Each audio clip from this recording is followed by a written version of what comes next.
But let's broaden the conversation on the fuel prices here on the Pulse. Joining me now is Fritz Moses. He's actually a research analyst with the Institute of Energy Security. We also have Adam Mutawakilu, who is a former ranking member on Parliament's Mines and Energy Committee, and Duncan Amoy is the Executive Director for the Chamber of Petroleum Consumers Ghana. Thank you all, gentlemen, for joining us. Kofi Capito is with the Consumer Protection Agency, and fortunately as well, today happens to be the Consumer Protection Day, so that also fits into the conversation that we're having. Let me start off with you, Duncan Amoy, because the projection started coming from your quarters, where we got the indications that fuel prices could rise and hit the 11 cedi margin in the next 48 hours. Do you have any indications to the contrary as we speak? Duncan Amoy, if you can hear me, I'm asking, based on the projections that you've made, do we have any changes as of now? We'll get to Duncan Amoy shortly, but Fritz Moses is also with us, the Institute of Energy Security. They've also been monitoring this as well. Fritz, from your quarters, what can you say about the projections that prices of fuel may rise in the next 48 hours? Fritz, if you could unmute so we can hear you make that point. It appears that we're having some challenges hearing from Fritz Moses. But Fritz, if you're still with us, I'm asking about this projection that we're hearing of. 11 Ghana cedis, that's where the next stop will be for the price margin for fuel. Do you have any indications pointing to the fact that some new factors may come through which will at least reduce the margin? That's the prayer of a lot of people out there. What indications do you have from your outfit? Fritz, it appears that, but let's now connect to Adam Mutawakilu, who's also a former ranking on Parliament's Mines and Energy Committee. So Mutawakilu, thank you so much for joining us on the Pulse. Now, there are fears that this is going out of hands and that there may be a rippling effect on the economy. But from where you sit and watching the figures rise, what do you think could be done about the consistent and persistent rise in the fuel prices?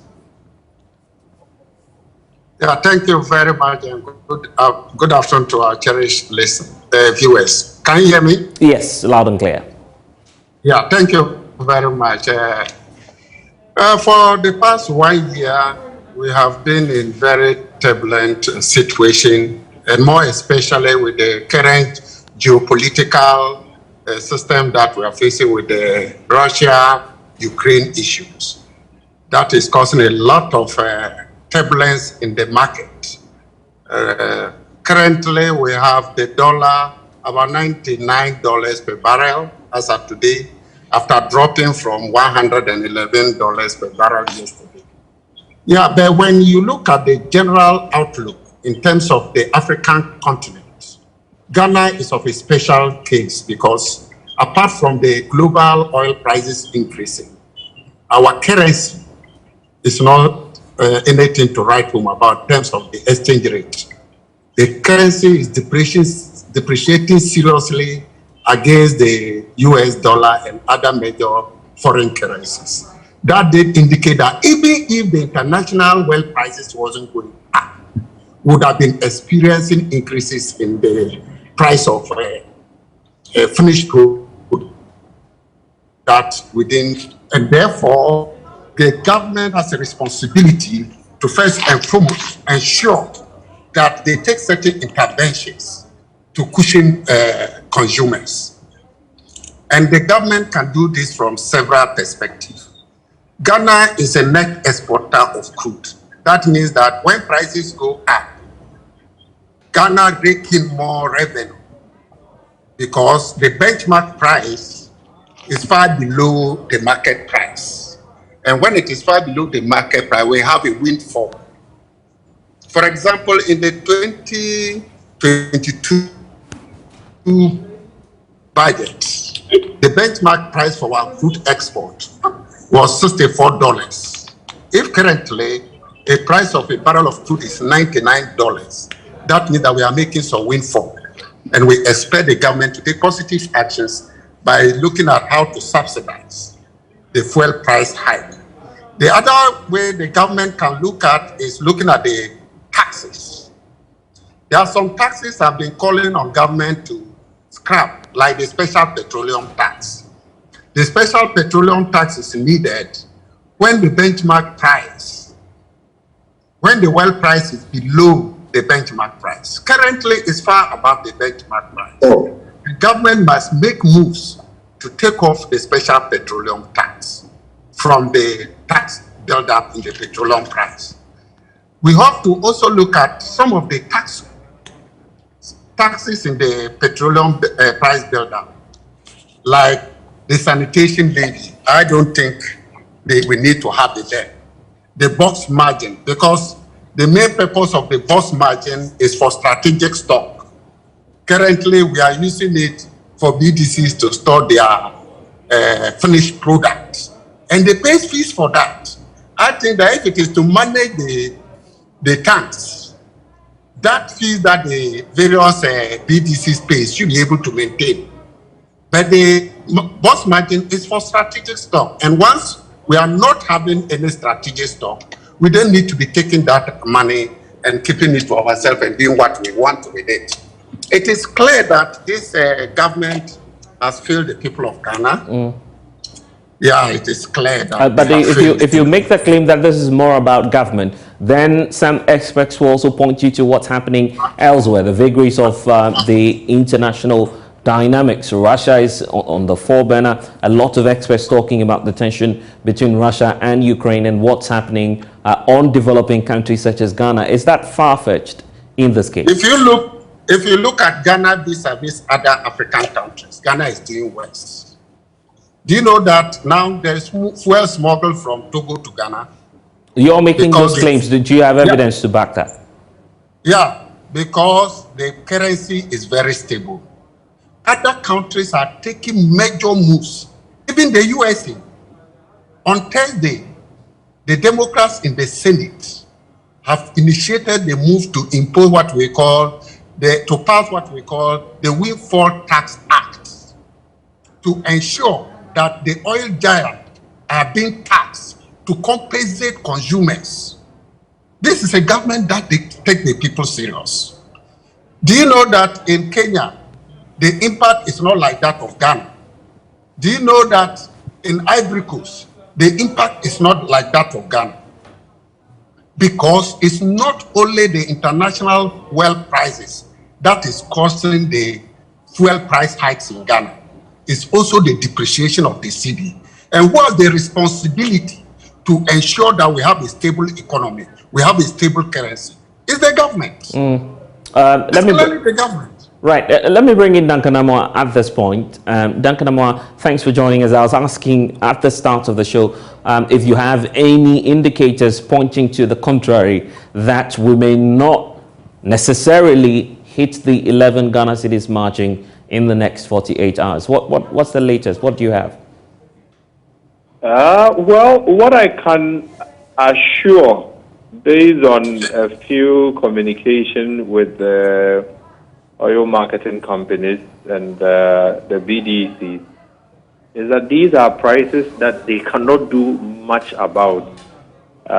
In previous times, you would have realized that a lot of them would have hoarded the fuel and probably waiting to adjust their prices tomorrow. But we generally haven't recorded any shortages yet in the system, and people are still able to at least make their last-minute purchases. But give or take, these increases would reflect tomorrow because BDC prices have already gone up. And once that happens, you cannot expect the oil marketing company to get a certain fund somewhere that they could also use to mitigate these increases that is already happening at the BDC position. So technically, it is not likely we'll be able to dodge. What I get also is that there are steps within government to see what can be done. But I think that it is coming in rather too late. We would have expected a series of engagements already, especially between government and the BDCs, knowing very well that we are not in very normal times, and allowing the impact of these increases at the pump, which is the final point, is going to have a catastrophic effect on the entire economy. One would have expected the finance ministry to be a bit more proactive, but sadly, the increases that we envisage happening tomorrow, as of this time and hour, not much has been done, and the only eventual bit is that it's going to reflect. But that's where the challenge often comes through. The fact that all of you appear to be staring at government for some interventions. How about the oil marketers themselves? They have a 3-month window, as we understand per their practice, within which they order for their supplies. And the indication is that they are enjoying the cheaper prices window. So why not take advantage of that and then cushion consumers as well? Why is that not happening? Explain that dynamics to us. Well, sadly, if you go through the Association Oil Marketing Company statement that was released yesterday, and also if you engage them like some of us personally do, they are taking a lot of hits at this time. They know very well if they throw out everything onto the market, there could be quite a bit of chaos and pandemonium. So sometimes, in most of the instances, they drop their margins, and I have seen some pricing sheet where some were taking a hit to the tune of -22 pesos in order to stay below what Goil, Total, and others are able to price. If you price above them because they have a wider coverage, the tendency for your product not to be patronized or your station not to be patronized altogether is higher. So they are undergoing a lot of challenges as far as our interactions with them is concerned. What everybody looks up to government to do, just like the French government has done 3 days ago, observing the trend, especially as far as fuel price is concerned. The French government decided, okay, we are not talking of taxes or anything, but we are intervening to the tune of 2 billion for the next 4 months in order to observe what the trends could be like. But do we have that capacity? I'm sorry for cutting through. I'm sorry for cutting in, but do we have that capacity to pay such an amount to cushion the consumer? If you don't look for that amount to cushion, you would look for that amount to pay your labor force eventually, because very soon everybody else will be coming back to the same government. And so whereas government sometimes think, okay, I'm making a saving, I need the money, I need the revenue, there is a corresponding effect that holding on to those monies would have on the economy. There's a rise in general goods and services, and there's a rise in cost of fuel. Now, ECG is also waiting to, pass on a little more to stay sustainable at the pumps, at their, operations. Everything else is going up. Cost of living generally rises. And the people who depend on government for salaries at the end of the month will come back to the same point. They look, what we take home cannot take us home. So 2 billion, you may say you don't have it immediately, but it would end up costing you sometimes 10 billion, 20 billion eventually, because everything else has gone up. Government contracts, the cost of roads, you will pay double. The cost of building hospitals, schools, and other social amenities, I'm not sure anybody would put in those resources and charge the same rate they did when fuel was 5 cedis. So things will double up even against government's own expenditure. The earlier we intervene as a central government, the better, in order that the economy does not get derailed completely.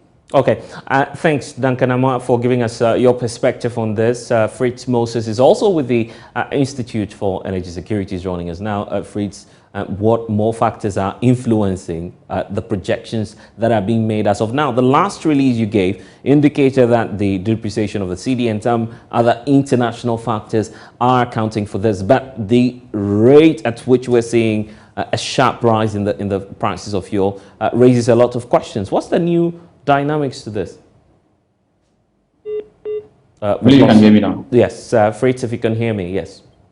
Yes, okay. So Like you stated, our analysis indicates that we have been hit, like several other nations on the continent, by the international market price changes. And the fact has been that in just this window, where we are going to see prices reaching double figures per litre, the increment has been substantial, where for petrol prices have risen beyond 19% on the international market, on average terms for the window, for the last window. And of course, also for diesel, we've seen prices rise on international markets by more than 30%.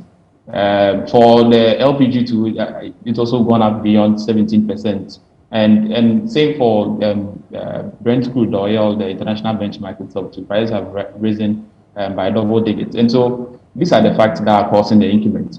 But unfortunately for us in Ghana, another prime factor has been our city's consistent depreciation, where from the beginning of this year, we've seen a drop in the city's rate against the US dollar, depreciation by close to 20% or even more. In just the last ended repricing window, we saw a depreciation by some 5%, over 5%, from around 6 cedis, 83 pesos to the dollar, to currently over 7 cedis to the dollar. And that is an unfortunate situation because in our local markets, prices of the product are sold in the cities.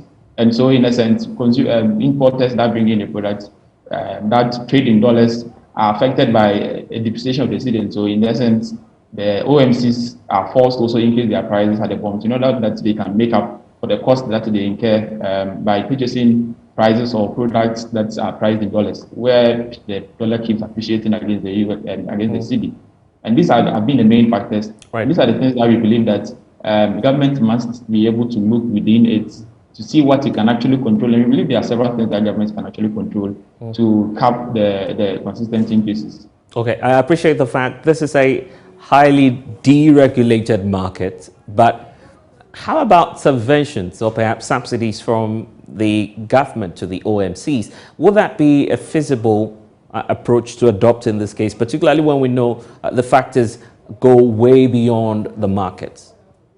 Well, essentially, that would be one of the points that we think government should be considering. I mean, what we have been saying is that you look at the windfall that government has been making from around $60 per barrel benchmark for this year in the budget that was read last year, and prices reaching around $140 per barrel at some point last week.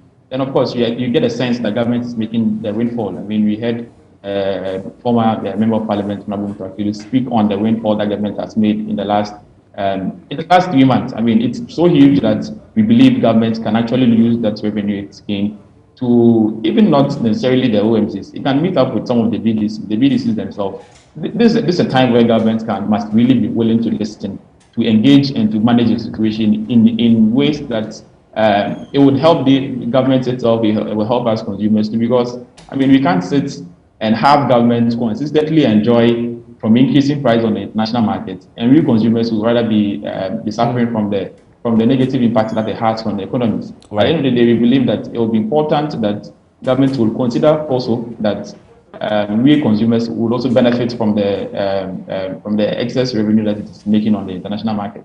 I'm grateful, Fritz Moses, that you're being able to join us. Let's do this now. Kofi Kapito, we'll take your last thoughts on this matter, because today also happens to be the World Consumer Protection Day. What are your thoughts given the incessant rise in fuel prices across the country? Kofi Kapito, if you can hear me, I'm asking that given that today is the World Consumer Protection Day, what do you make of the increasing prices of fuel across the country, and how do we move to protect the consumer? It appears that we're having challenges joining Kofi Kapito there, but Adam Mutawatikilu, if you're with us, let's wrap up with you then. What will be the solution to all of this? Briefly, okay. Fritz, if you're on with us, your thoughts, final thoughts as we wrap up on this. Well, Blessed, I think governments must be willing to listen. I mean, it will be unprecedented for prices to hit double digits, 10 cedis, 11 cedis per litre at the pumps. And unfortunately, that's the situation we're going to find ourselves in from tomorrow. And I find it very worrying that to date, we haven't seen any results from the meetings and negotiations between MPA, the Ministry of Energy, and the Ministry of Finance We haven't heard any communication so far on what has actually gone on. And for us to even be assured that government is really committed at doing something about it, and the Ministry of Finance is really looking at doing something to stall the increments. Unfortunately, that hasn't happened, but we believe that government can actually do more by using the revenues that it has accrued so far to beef up or to cushion with the consumers. Also, it will be necessary for government to consider cutting down on some of the taxes in the price border.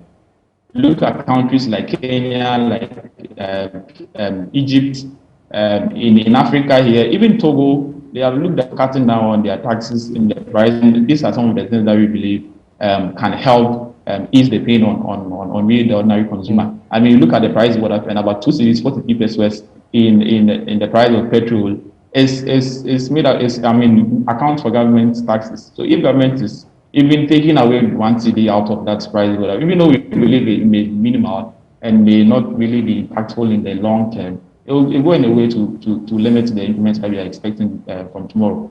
Okay, Fritz Moses, I'm grateful. We'll get back to issues relating to the economy, but some...